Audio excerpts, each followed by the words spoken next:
I heard that note. Yeah. Good morning, children of God. I saw this one, and this absolutely fit for the theme for the month. Here's some forms of prayer that have great healing power. Kind word or look, a twinkle in the eye, smile, or pat in the shoulder. Interesting prayer work. Speaking of which, let's center and begin this celebration in the acknowledgement and the presence and power of our loving Father, Mother God. O loving Father, Mother God, we take a moment now and acknowledge your presence moving in and through us.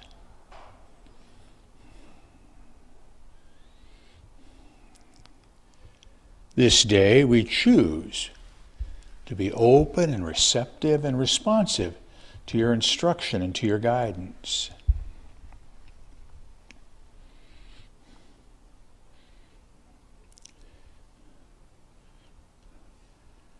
This day we come together in love and in gratitude, recognizing the wonderful opportunity that we have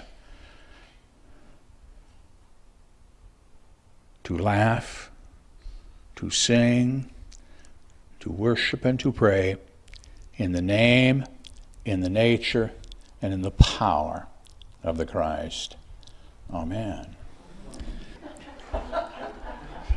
I say it frequently that just for grins, every now and again you should join us at about 9:30, quarter to 10. And this fine, perfect performance that you see here at 11 o'clock is formed then. And we do have a lot of fun, mostly.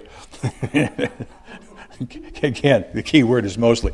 But it fits into what our daily word for today is the word relax. And boy, do we need to do that. And today, that will be read by Wayne.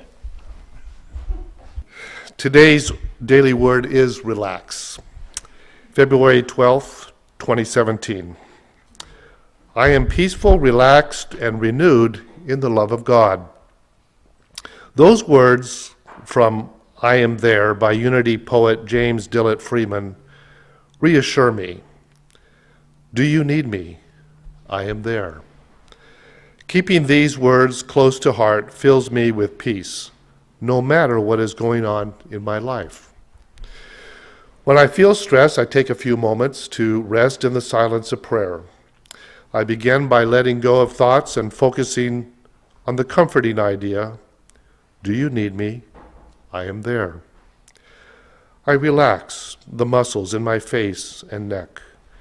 I let my shoulders drop and my arms lay loosely in my lap.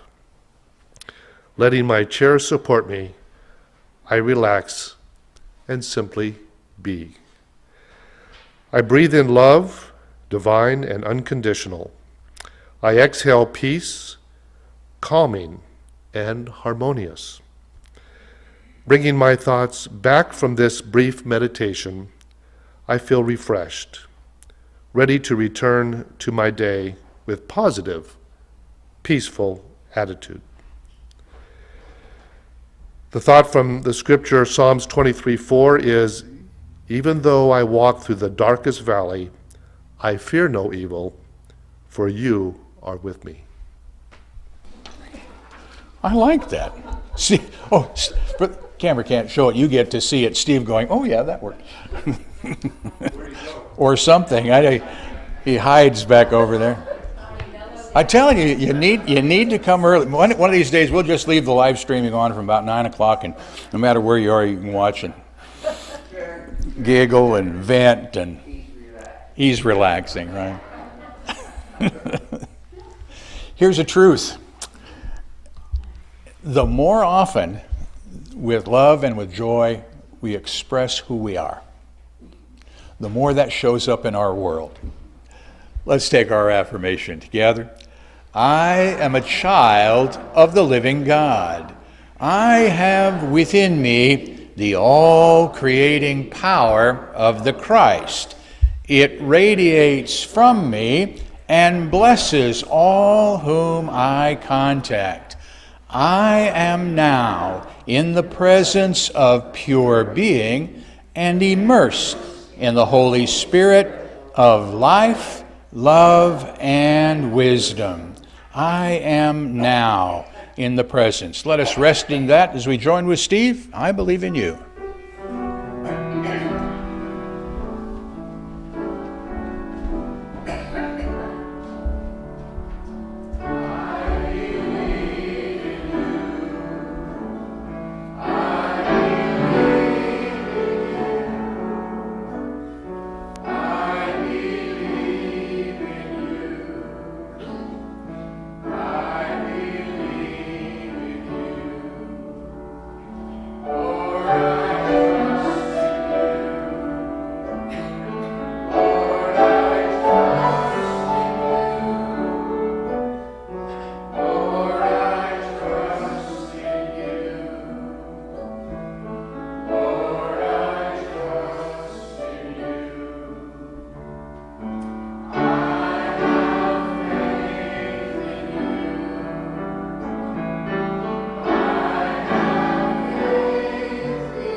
In you.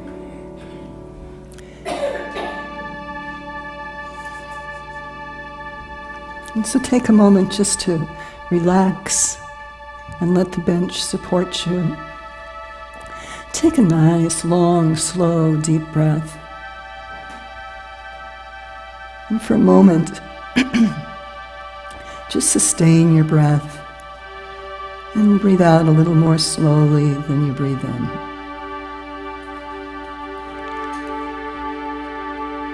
And one more time, nice, long, slow, deep breath. And breathing out a little more slowly than you breathe in.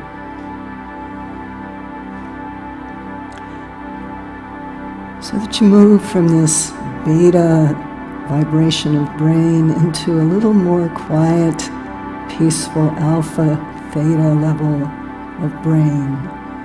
And the breath takes us there. Let the breath go deep into your lower belly as you breathe in. And then as you breathe out, just relax into the cushion that you're sitting on.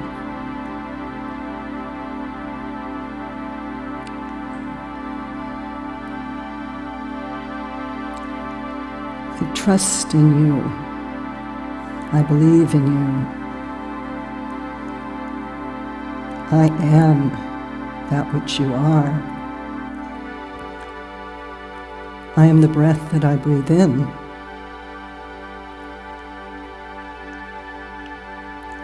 And I am that same breath I breathe out.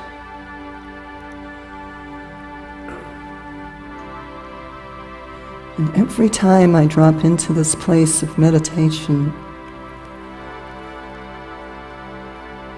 I remember that there is but one source, one presence, one power in this universe. God the Good.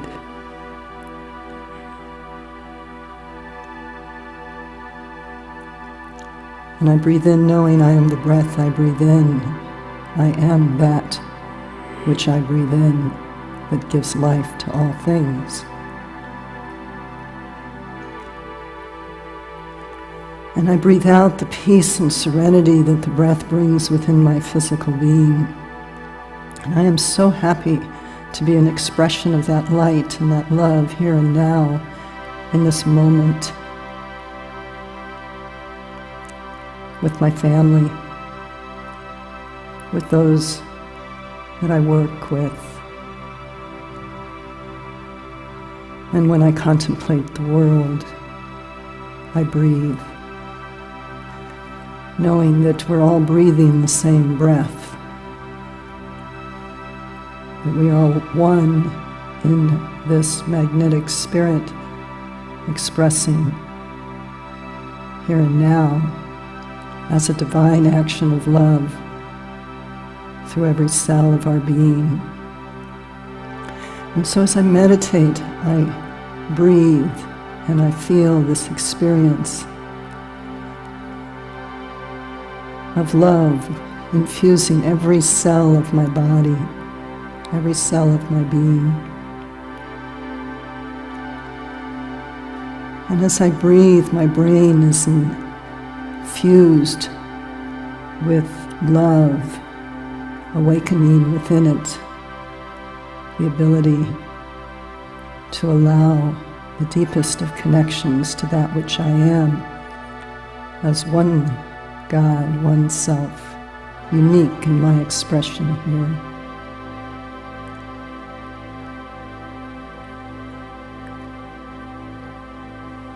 Jesus teaches us to go into that place of the heart, to find peace, to connect with the love that we are. In the silence, he says, be still. And if not he said it, someone said it. Be still and know that I am God. So for a moment, just take a moment to sit in the silence and enjoy the breath going in and out, each cell, every cell, in and out your lungs, every aspect of your being in the silence.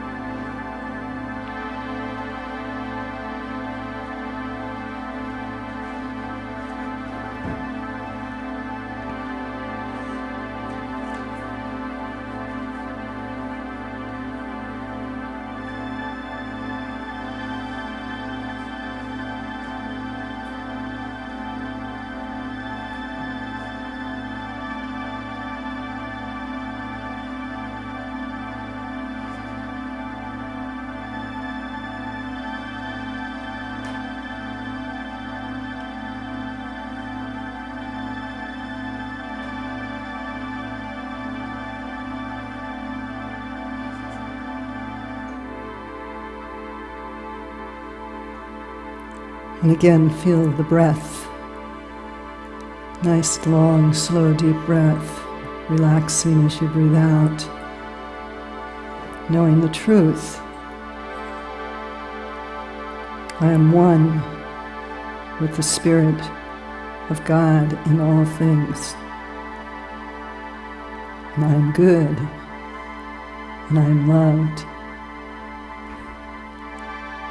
And I am so happy to sit in the presence of the magnetic Spirit of God that I am, and that you are here this day.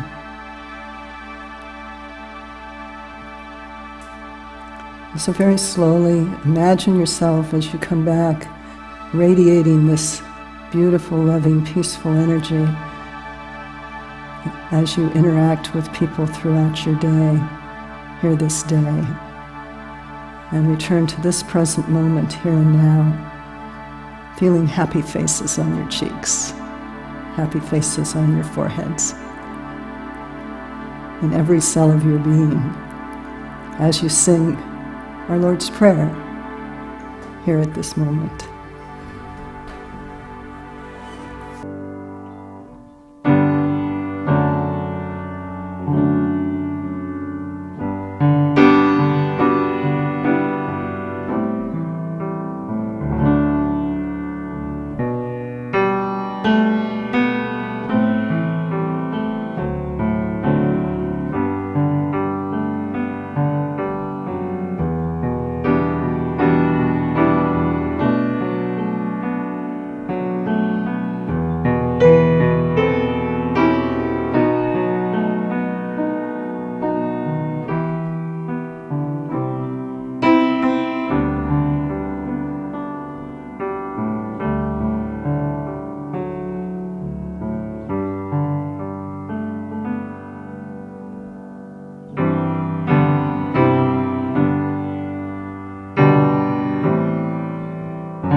Good morning.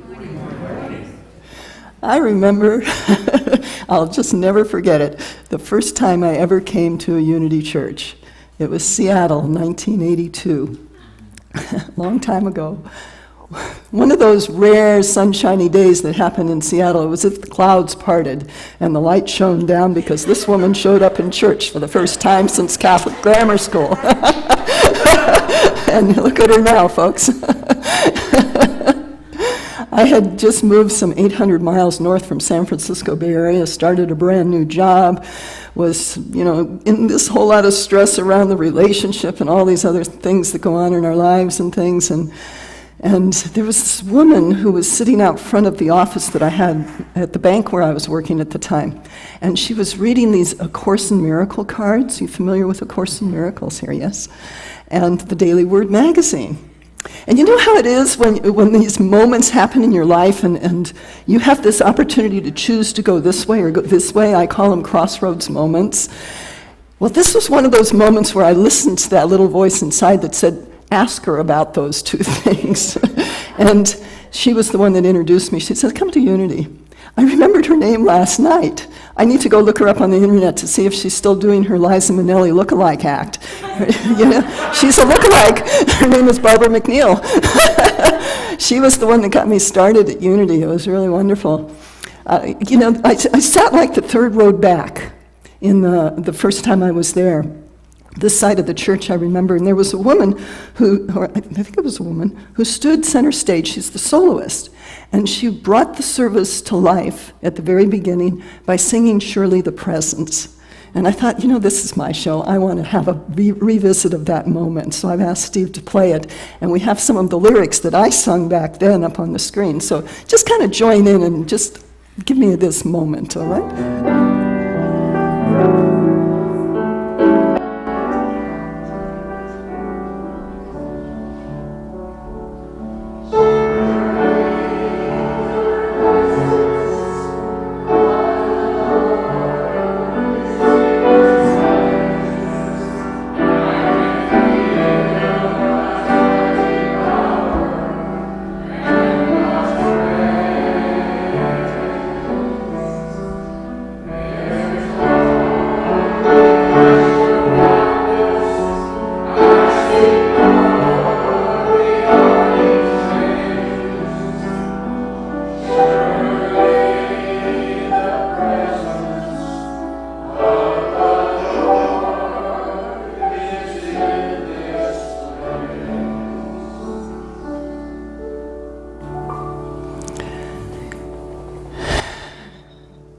And it was like this magnetic moment, like now. It's like the whole church felt like it was 10 pounds heavier. And I wound up in tears. Anybody here come to Unity the first time and wind up in tears? And it was really neat because every one of their pews had Kleenex boxes. I probably cried every Sunday service for the first year I was in Unity. I've come a long way since then. I did that 20-year career as the banker, and then I've been doing this mind-body coaching thing for the last 25. It's amazing how we grow, and I've gone from being low self-esteem to not so low self-esteem, I believe, some days, but by and large, I believe in the empowered mindset, which I'm here to talk about a little bit today.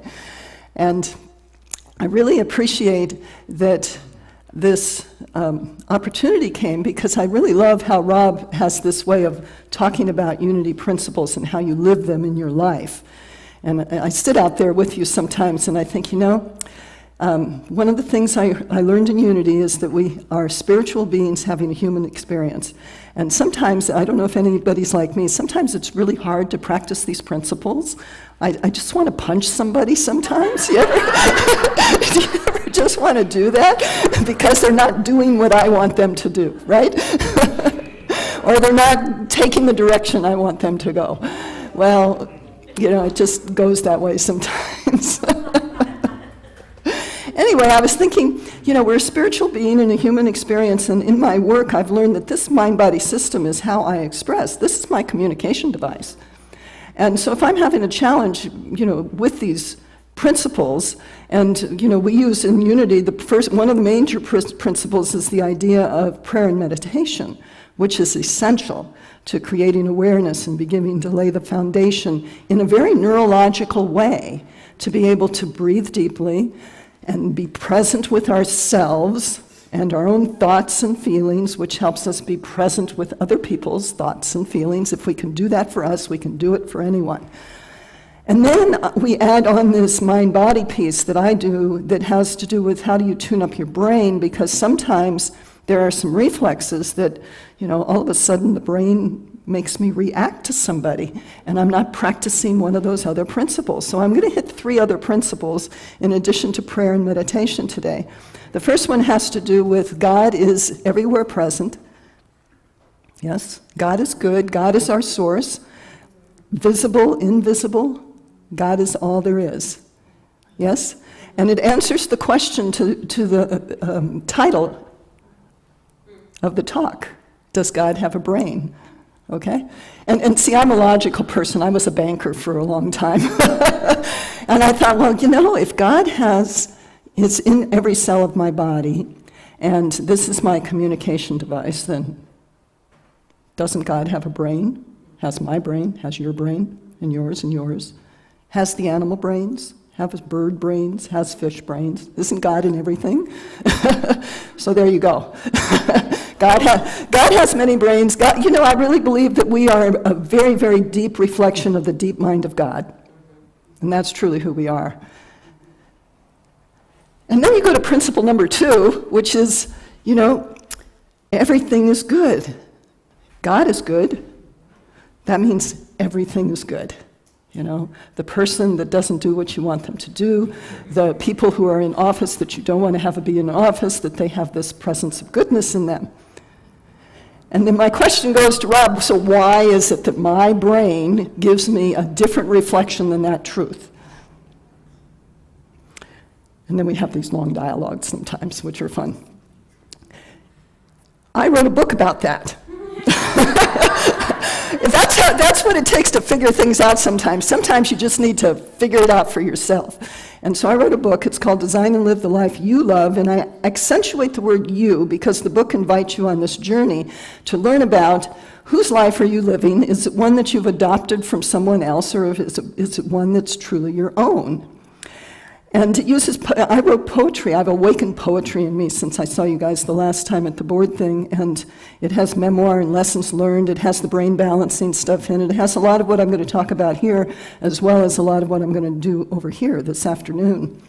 There's a piece of this work that I wanted to bring to this talk, and it's the piece that makes it easier to begin to shift into this I see the goodness in you, regardless of what's going on piece. Okay? And it's the part that I had to embrace called what I named the projection dilemma. It's called the projection dilemma. And what the projection dilemma is that if you remember from the time you were born until you're about 5 years old, you learn pretty much all of the beliefs you have about how the world works. You got to work hard, you got to be quiet or speak up or whatever your lessons were in that time, okay? And so what happens is if somebody says or does something, say it's your boss or your husband, they say or do something and you get your buttons pushed, then what's happened is that you've taken in information visually, auditorially, through your ears. You've taken it in through your sensory system, through touch and feeling, and your brain compares it then to that subsystem that has the history. It's back in the deeper parts of your brain. And then it helps you make a determination about what's going on out there, and it projects that as if you've got a camera on your head and you see through that lens, it projects that on whatever's going on out here. Have you ever had a disagreement with somebody about the color of something, or what happened in that TV show, or what happened in that accident, things like that? We see things, it affects our perception. Why is it that I might see somebody as a good person and this other person says I don't like them? It's our perception. We call that the projection dilemma. And I had to learn about that because I needed to begin to practice the forgiveness principle. Let me give you just a quick experience of it so you can maybe understand it a little further. Just take a moment to revisit a moment, and I won't keep you there long, I promise you, something that frustrated you, okay? And I want you to notice your physical response to what frustrates you. Got something you're thinking about? So I see some faces doing this. That's one response. Notice your breath. Notice if there's tension in your jaw, in your shoulders. Notice especially what happens to your breath when you think about that. Okay, cut. Forget about that. We want to go back into the happy circle. I'd like you to think about something that delights you. You know, and all of a sudden the eyes light up and the smile comes in. And what happens with your breath? A little clearer, goes a little more deeply, okay? And your tension in your shoulders and such. So what's happening is that whatever we focus on, our physical body is organizing around our perception of that, okay? If I look at this person might be somebody that makes me happy. You know, somebody else might look at this person and makes them sad, and they'll get those different responses. It's the doorway for me to begin to understand the idea of the third principle, which has to do with that our thoughts create our experience. That's the third principle, our thoughts create our experience. But before I go there, I wanted to share with you, actually I do that then, that's okay. Just checking, making sure I'm staying on track.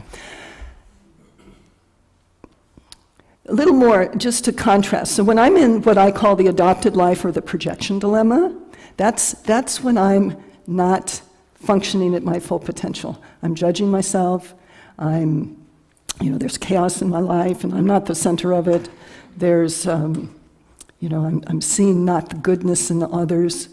And then when I'm in my Christ mind, in my wholeness, my whole brain gives me access to this ability to breathe and be present and ask questions and clarify with people when I don't understand, and to seek understanding instead of trying to debate that I know and you don't.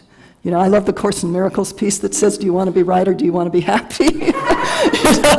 That piece of it is really important. And so going on to this idea it's such a big leap to go into the idea that our thoughts create our experience. And yet, in order for us, I believe, to effectively live the principles of unity, it's a bridge we all get to cross one day, where we walk into the knowing that I am the creator of everything that I experience in my life. I might not create that that something happened on a mountain in India right now. But my response to whatever's going on in my life right now is something that I'm in charge of. It took me a really long time to get that. There was a moment in my banking career back in my late 20s that I was asked to do a speech in front of 15 of my peers, and I was supposed to teach this lending process that we were doing at the time. And I got up there and I had a podium. What I know now from Toastmasters is a lectern. and I stood there. I could not get my name out. I couldn't hold a glass of water, still enough to sip water. I had to sit down, and my boss had to do the presentation for me. It's like, oh my God, what can I do? And I thought my career was over at 28. For so long in my history, I always thought that it's your fault that I felt that way. You guys make me feel that way. And after many, many years of doing a lot of deep inner work, because some of us need some help, and some of it's easier, and some of it's harder. I tend to, have more of the hard road, which made me write all of this stuff down in order for me to get it. And this is what came to me. What you believe about what you perceive directs your imagination. Okay? It's the idea that thought's the first thing that happens. We just don't react. There's always thought. God is pure thought. It was God who said, what did God say, Rob, that started the universe? There will be light? Let light be. Let light be, okay.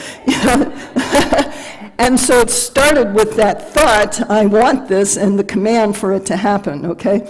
So what you believe about what you perceive directs your imagination. What you imagine fuels your feelings, which drive your actions, which create your outcomes. Take my crossroads moment in front of my peers. The truth is, my awareness of being in front of this audience triggered my sub-unconscious belief, I'm not safe here. My imagination, running memories of when it wasn't okay for me to speak up, flooded me with feelings of fear, concurrently switching on neural fields causing my action, which was to freeze. And that goes way back in my history. The outcome was that I was unable to make the presentation. This was the biggest leap for me, I created freezing in front of that audience because of an inaccurate present time perception. You know, it's hard to go there, but it's so amazing how it feels in my life. And I watch it in clients who, you know, all of a sudden can have negotiations with their ex-husbands and they don't even have to practice forgiveness and they can allow it to happen because their whole brain got switched on and they learned how to ask questions and ask for what they want and cooperate with people and things like that.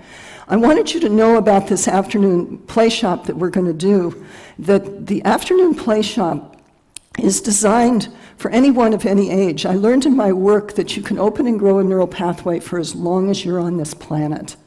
It doesn't matter how old you are. I've seen people I've worked with people in their 70s and 80s that don't have very good balance, that have their balance come back. I've had people with Parkinson's come in wheelchairs and after a 3-hour workshop like this walk out.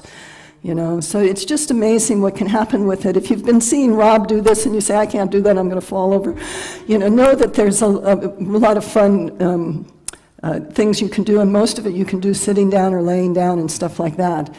It's a donation thing this afternoon, and so we invite you to come and really play with us. I brought some toys. It's one of those kind of things, how do you learn to shift from this adopted light projection dilemma? Because the biggest thing about the projection dilemma for me was that if I wasn't aware of it, then I feel like everybody else is in charge. But when I get that you're in the projection dilemma, when you react to me, I can go, And inside, I might not say it to somebody that you're in the projection dilemma, Rob. I would know, and then I can say, oh, you know, it's not about me. And I don't have to get my buttons pushed. I can practice what I learned in my time with Fred Pryor. We called it the Q-tip principle, Q-T-I-P. And you can paste Q-tips all over your house. Quit taking it personally. Because it's you know, we're here, we're all drawing out each other's good. And if I can take a deep breath when somebody's having a bad day and not expect, you know, or think that it's just me that's causing that. You know, I'm not the center of that universe. I might be a trigger for it, but they're choosing that response to me. And when I get that, it's like I can stop feeling like it's my responsibility to fix people and things. I also wanted to say with the book that I brought a number of them with me, so they're in the back, and I'm going to leave them for a week here.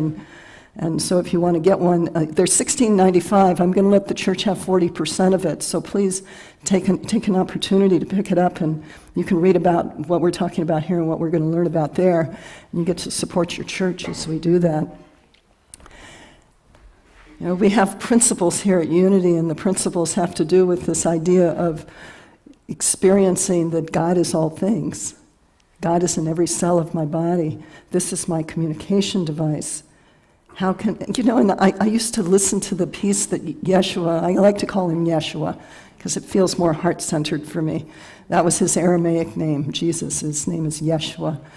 And he would say things like, you know, these things I do, so shall you. And somewhere along my path, I had this moment where, you know, there was one walking into Unity Church, there was another where I was called to have a biopsy.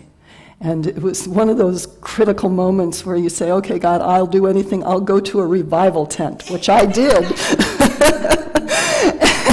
If you'll let me, you know, get through this whole and well. And the good news is I did, and I've kept my promise. So my whole life has been dedicated to this idea of how do I bring forth through this physical body that's been conditioned since I was little to be the way I was, where I was so afraid to have my voice be heard by myself or others. How do I move forward so that I can allow the expression of me to be present with everything that I'm doing so that I can discover the gifts in me, so that I can share those gifts with others. So God is in all things. That's the beginning of it. Prayer and meditation opened the door for it. Doing brain integration work really helped me. Energy work. We'll do a little energy work this afternoon. Jean's work is another piece of it. wherever your little heart leads you. There's no one way. Go in whatever direction that is for you. And you'll learn a process where you can use the power of intention today that'll help you more and more get, I would say, better, more effective outcomes from whatever you're doing that you're trying to change in your life. So we learn to shift from this place of adopted behavior, the projection dilemma, into principle number 2 is that I see the goodness in everything and everyone. And number 3, I am the creator of this experience, and I'm choosing to create peace and love and presence. And so I wanted to take a moment at the end just to allow you to breathe that so it goes into your body, those of you that are not going to be with me this afternoon. And so just let the bench support you for a minute. And there's a breathing technique that I have a handout for. I don't have enough for the whole audience here, but you can sign a list and let me know if you want the handout, and I'll get it to you in the email. It's called a 7-cycle breathing technique. It's a way that you can notice in the moment if you're having a challenge with somebody and actually be present with them and breathe your shift from that projection dilemma place into that place of I behold the Christ in you, okay? So just relax into the bench and breathe in. And as you breathe in, you're breathing into your lower abdominal muscles, into your lower belly. And you hold your breath for ever so slightly a moment, and you breathe out easily and effortlessly, and you relax as you breathe out. And for 7 times, you're going to breathe in, and you can use whatever language you want when you do this on your own. It's just going to come out of me however it comes out today. So you just breathe in, I'm aware, I just learned something new today. And I breathe out, I am so happy to be able to learn something new this day. And I breathe in, I'm aware that I'm feeling the breath of me. And I breathe out, I'm aware and so happy to have that breath create peace in me. And I breathe in, I'm aware, I'm feeling the presence of God, I am. And I breathe out, I'm aware that that presence is in you as well. And I breathe in, I'm aware that something may have upset me about something someone did. And I breathe out and I see them in a rainbow in front of me, and I am aware that they too are the Christ. And I breathe in, I'm aware, I'm so happy with this moment to breathe. And I breathe out, I'm aware and so happy to extend this peace and this love in my life. And one more time, I breathe in, I'm aware.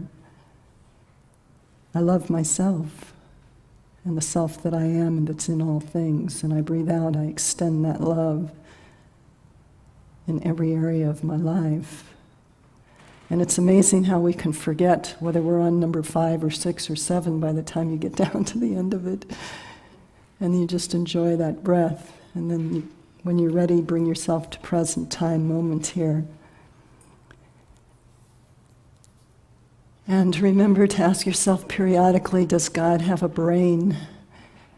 And let the answer be yes. And let you be the one who loves to nurture and take care of that brain so that you express yourself and allow the God that you are to be present in everything that you do. And thank you for bringing me here to share this wisdom with you today. Thank you for listening. Please feel free to pass this message along to your friends and family. You can obtain additional audio tapes or CDs by visiting our website or by calling our office at 541-772-6902. We invite you to join us in prayer. We know that prayer works, and now you can send your prayer request to our prayer team here at Christ Unity Church by using the form on our website. The activities, programs, and services of this ministry are presented on a love offering basis. All gifts, regardless of size, are gratefully accepted. You may participate either by sending your gift to Christ Unity Church, 540 North Holly Street, Medford, Oregon, 97501, or by visiting us on the internet at www.unitymedford.org.